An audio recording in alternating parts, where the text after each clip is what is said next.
ভালো করে আগে উনুনটা ধরিয়ে নিচ্ছি। উনুন ধরিয়ে এর মধ্যে আমি কড়াই বসিয়ে দিয়েছি। এবার আমি দিয়ে দেবো এর মধ্যে তেল। তেলটা ভালো মতন গরম হয়ে গেছে। এবার আমি আলু কটা এর মধ্যে দিয়ে ভেজে নেব।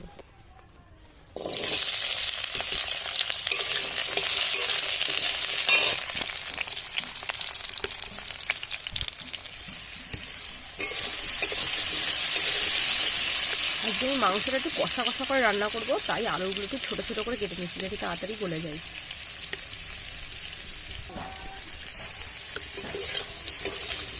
আলুগুলো ভালো করে ভাজা হয়ে গেছে, এবার আলুগুলোকে আমি তুলে নেব।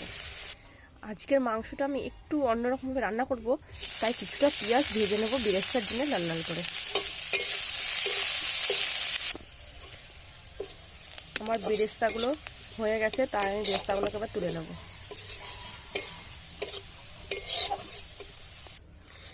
বেরেস্তাগুলো তুলে এর মধ্যে তেল দিয়ে দিচ্ছি জিরে ফোড়ন, দিয়ে দিচ্ছি কুচনো পেঁয়াজ।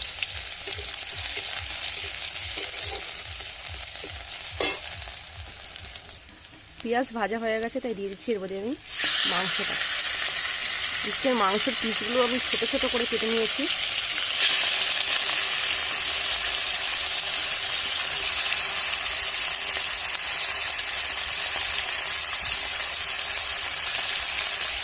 দিয়ে দিচ্ছি এর মধ্যে হলুদ। আমি লবণটা এখনই দেবো না, লবণ দিলেই এখন জল বেরিয়ে যাবে, তাই আমি লবণটা একটু পরে দেবো।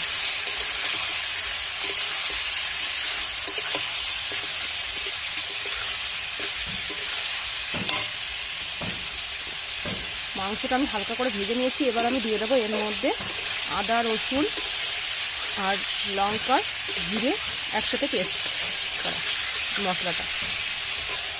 এবার আমি দিয়ে দেবো এই একসাথে পেস্ট করে রাখা মশলাটা। এবার আমি দিয়েছি এর মধ্যে হলুদ, লবণ আর একটু পরিমাণ হলুদ আমি দিয়ে দিলাম। এবার আমি ভালো করে মশলাটা কষিয়ে নেব মাংসের সাথে। এই সময় আগুনের জালটা একটুখানি বেশি দিতে হবে। এবার আমি আলুগুলো দিয়ে দিচ্ছি এর মধ্যে।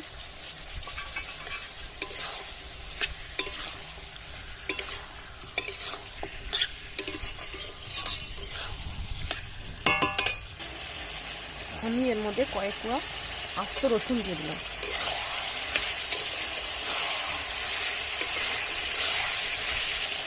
কালারের জন্য আমি কিছুটা পরিমাণ লঙ্কার গুঁড়ো দিয়ে দিলাম।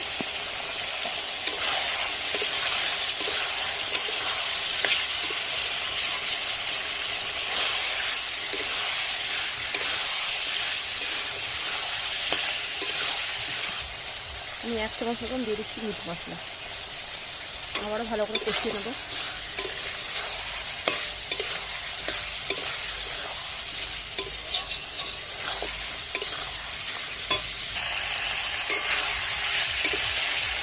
যত বেশি মাংস কষানো হবে তত বেশি মাংসের টেস্ট বাড়ে।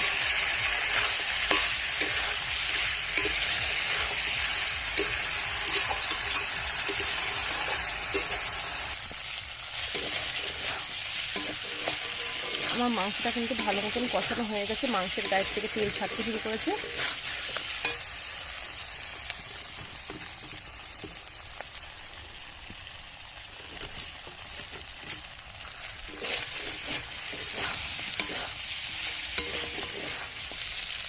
এবারে আমি দিয়ে দিচ্ছি এখানে অল্প পরিমাণ জল। এবার আমি দিয়ে দেবো এর মধ্যে আগে থেকে কেটে রাখা ধনেপাতা।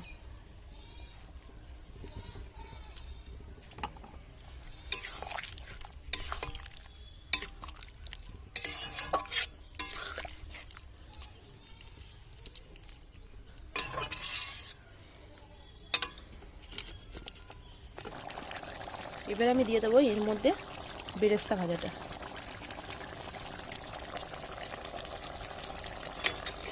এবার আমি ভালো করে মিশিয়ে নেব।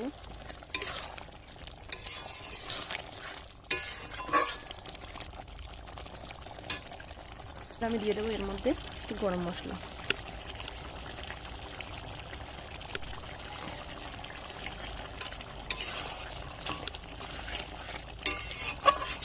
এবার আমি তরকারিটা নামিয়ে নেবো।